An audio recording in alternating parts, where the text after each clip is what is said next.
All right, welcome everybody to today. Rudy audits some crap that came in the mail, not the mail, the mail, because I'm cool like that.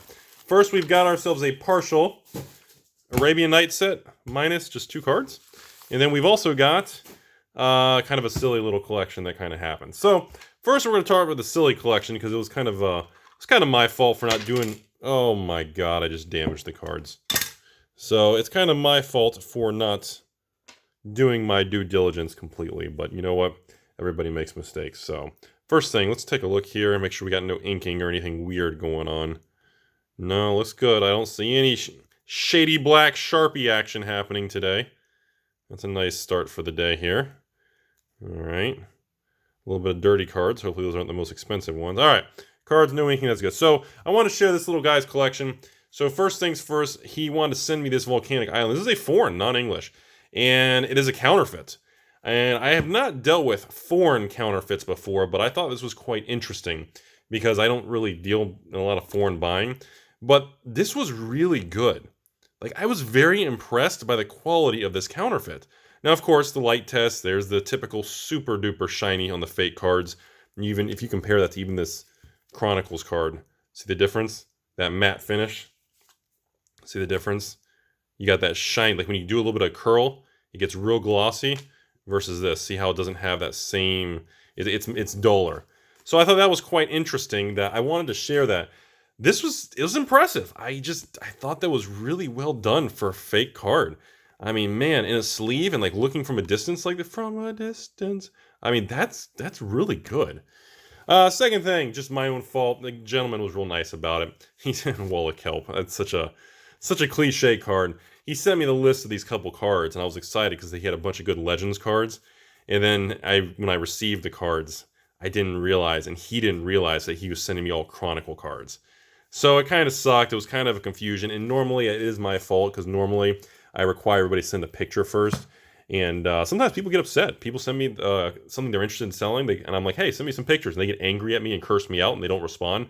And these are the times it reminds me of why I need pictures, because Chronicle versions of these cards are almost worthless versus the Legends Black Border, variants. Okay, so let's get into this fun, important stuff here. We have this partial Arabian Nights. So we're going to audit, check, obviously we're going to go through first, pull out the expensive cards. That's what we want to do. We want to look for anything that's really high end. Look for anything that stands out. And we want to pull out the expensive cards that tend to be counterfeited. We don't really care about, obviously, we're going to go for the heavy hitters because those are going to be your most suspicious and vulnerable cards that have the probability of being faked. Obviously, if somebody's faking commons, I don't know what's going on. Well, I guess one day, if they're like $20 a card, obviously we want to go for the expensive cards that are always the targets. Is Elephant Graveyard really a target? I've heard so many times over the years, it was like, Rudy, one day elephant or mammoth themes, the archetype, it's going to be big, and this card's going to go through the roof. So until then, we'll see. But yeah, we always want to make sure. We're going to just check the most expensive cards first here. Be very careful. And I don't know the order of this. It looks like it's actually alphabetized, actually, now that I'm seeing the numbers. We want to check to make sure the top-end cards are not fake. Those are the ones we always... Because the counterfeiters only counterfeit certain particular older cards. And even the mid-range ones you kind of want to check just to kind of make sure. Cabal, King, I guess we can look at those. I don't think those are really heavy hitters. Murder, I love that artwork. The lines on that ship. I don't know what it is about that. Majay, Moorish, there's the old mountain. I don't think I've ever seen a counterfeit Arabian Night mountain. Maybe it's going to happen one day, but I still don't think I've ever actually seen that. All right, always. Old man Rudy. There he is. Amulet. I guess we can, I don't think people are really counterfeiting Amulet right now. And I think that's about it. And we got the old Ifrit, Shahrazad, one of Rudy's favorite all-time Magic cards. Isn't that funny how Richard Garfield, his favorite card is that? I would have never predicted that. Okay. And there's been, I get a lot of questions on this particular card recently. I'll let people read it. I get a lot of comments about this Ifrit from old Drew Tucker back in the day. I think it's because it's reserve list. It's got a bizarre watercolor style artwork, and it's got the coin flip mechanic. I don't think it's really an amazing card, but it comes up a lot about people and speculators and evil investors. I'm not sure why. If anybody wants to comment, I don't know if there's like some weird theme or particular story around that card, but that comes up a lot. I don't know what the deal is. All right, so first thing, we're going to start over here. We want to check some of these more expensive cards. just to make sure, to audit to make sure. Obviously, Shahrazad looks very nice. Actually, a nice clean near mint. That's actually nice to see. I don't see any problems with that. And Serendib, love that card. I think I just like the art. The particular artwork because of the story and how they screwed up in the artwork. Ooh, that was a little rough. It's got like a dent or mark in the middle there. All right, but looks nice. Old Man Rudy, always a cool card to see. Definitely played. Looks good, though. All right, so I'm not seeing any major concerns here. Let's continue to look at these older ones. I don't want to be careful some of these. Cabal Ghoul. I don't think I've ever seen a counterfeit Cabal. But the fact is still, anything over like 30 range, when you start hitting above 30, 40 range, you kind of want to keep an eye on them because you never know. King Solomon, the fact you can wipe out Ifrits and Djinns, always a cool story there. So the only thing we're missing in this particular set is going to be good old Jujan Djinn, and of course, Library of Alexandria. These are the only two cards missing in this set.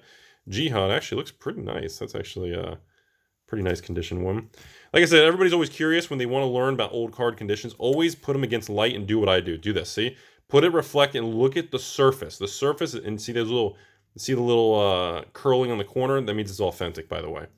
Island of Walkety Walk. That's still kind of one that surprises at the price it's at. All right, let's look at the old Iffy Biff. I haven't looked at... Boy, it's been a while since we've done an Arabian Nights video, hasn't it? Iffy Biff, huh? Still looks good. I'm still surprised. This is another one of those Ifrits. Ifrits and Djinns were such a cool theme, man, but they were not the greatest cards. Guardian Beast needs no introduction. We're not even going to discuss the legendary status of this particular card. And very nice card. Definitely played, but all right. I'm not seeing any issues with authenticity here. This is which is actually unusual. Usually there's always something, but this actually looks really nice. You know, this is one of the cards that I struggled to get a lot of on Arabian Nights because this is one of the cards I avoided because it was a Chronicles reprint. And I refused to pay the $50 price back in the day. I was like, I'll get the Chronicles one for $0.25. I think even now the Chronicles one's like $1. So that was one of the cards that was always tough for me to get. Same thing with Drop of Honey. That was the other one. Because I thought 50 to 100, I only bought a couple. And then when it skyrocketed, I totally missed out. This was one of the cards I missed. Looks very nice, by the way. Don't see any issues. Corners, like I said, I don't see any inking or any real problems.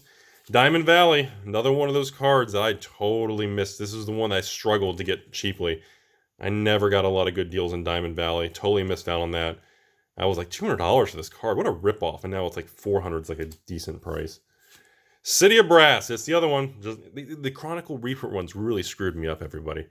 Because I was so used to these cheap Chronicle 4th edition type pricing that I was like, a black border for how much? Screw that. What a ripoff. Anyway, this one's actually very nice. Wow. Oh God. I lied. What is that? Is that a bind? Oh, it's a binder ding right there. Like a tough binder ding on the surface. You guys see that? Right here. Is the front is the same way. Yeah, we got... Oh, and we got a... What's a dent? That I don't know what's going on there. Alright, that was a little rough. But it's legit at least. That's good. Alright, City of Brass. So I said you never know. I tell everyone the same thing. You have to take... Oh, this one's rough. You have to take the time to look at this stuff. You never know until you fully look at all the cards. Ali from Cairo. One of my favorite cards, only because of the mustache, honestly, guys. Only because of the mustache. Like I said, look at the surface. Look at that, boy. Look at that dent right in the middle there. Do you guys see that? Where's Rudy's tool when you need it? All right. Last but not least, my favorite card in Arabian Nights. So yeah, I got a whole separate video coming on this. I don't know if it's out yet, but man, I guess the Mulligan rule really shook things up, huh? All right. Card looks actually a little better than I thought. That's actually, it's nicer than I thought. So some of the cards are a little rougher, but some are actually a little better than I thought. But the fact that the more expensive ones, like Bazaar, is on the nicer side, that's really good. I'm actually really happy with that. Wow, okay. That's actually a lot better condition overall of everything than I actually expected it to be. I thought we were going to have a lot worse rough stories. Anyway, that's all I got. I hope you guys enjoyed the video today. By the way, and again, if anybody knows what the deal is with this, or is there somebody out there like trying to invest in 1,000 of these? I don't know what the deal is with that particular card. So that's all I have. As always, if you guys have any rare old collections, if you're looking to sell or be on the Creepy Rudy television internet show, I don't know what I am. I'm just here. AlphainvestmentsLLC at gmail.com. Remember, send your PPs, pictures and prices for your old cards. Don't be a creeper. Just pictures and prices, please. And as always, thank you, and I hope you guys learned something today. And as always, thank you for allowing me to entertain, and hopefully everybody learned something today.